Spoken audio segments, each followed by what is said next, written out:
Hello everyone, आज हम 2 minute में बनने वाला हल्का फुल्का सा टेस्टी सा ब्रेकफास्ट तैयार करेंगे जो एमपी का बहुत ही फेमस ब्रेकफास्ट है।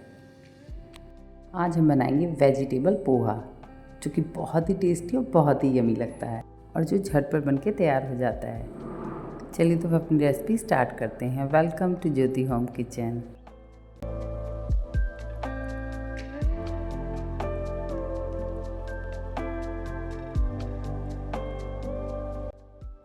सबसे पहले हम कढ़ाई में 2 चम्मच ऑयल डालेंगे और उसमें 1 छोटी चम्मच राई और इसे अच्छी तरह से लाल करेंगे। लाल होने के बाद हम इसमें 1 बारीक कटी हरी मिर्च डालेंगे और 1 बारीक कटा प्याज।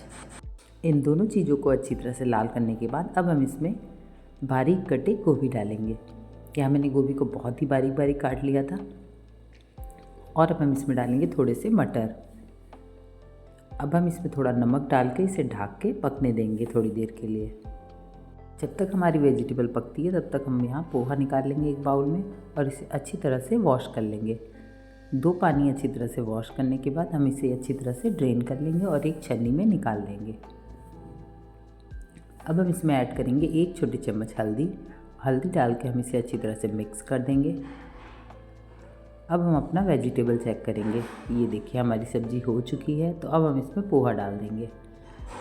अब हम डालेंगे इसमें 1 छोटी चम्मच लाल मिर्च पाउडर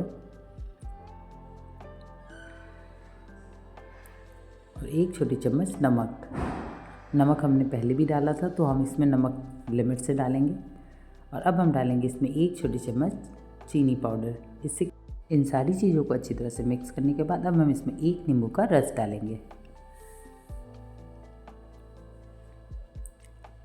नींबू का रस डालने के बाद हम ऊपर से बारीक कटी हरी धनिया डालेंगे और इसे अच्छी तरह से मिक्स कर देंगे।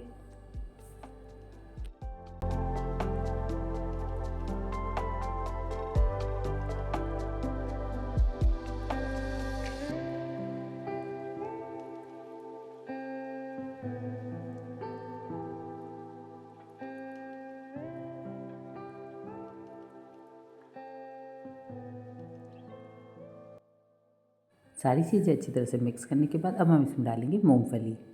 या मैंने आधा कप मूंगफली लिया है, भुनी हुई मूंगफली। इसे डाल के अब अच्छी तरह से मिक्स कर देंगे। तो ये देखिए फ्रेंड्स, तैयार हो गया हमारा टेस्टी इंदौरी पोहा, जिसे हमने बहुत सारे वेजिटेबल्स के संग बनाया है, जो कि बहुत ही यमी है और लाइट वेटेड है, क्योंकि हमने इसमें बहुत सारे मसाले नहीं यूज़ किए हैं। तो फ्रेंड्स, सुबह के नाश्ते में आपको हल्का फुल्का खाने का मन हो तो इस रेसिपी को ज़रूर ट्राई करें। फ्रेंड्स, अगर आप हमारे चैनल पर नए हैं तो हमारे चैनल को सब्सक्राइब, लाइक और शेयर करना बिल्कुल भी ना भूलें। तो फिर मिलती हूँ आपसे अपनी नई रेसिपी के साथ। तब तक के लिए bye bye and take care.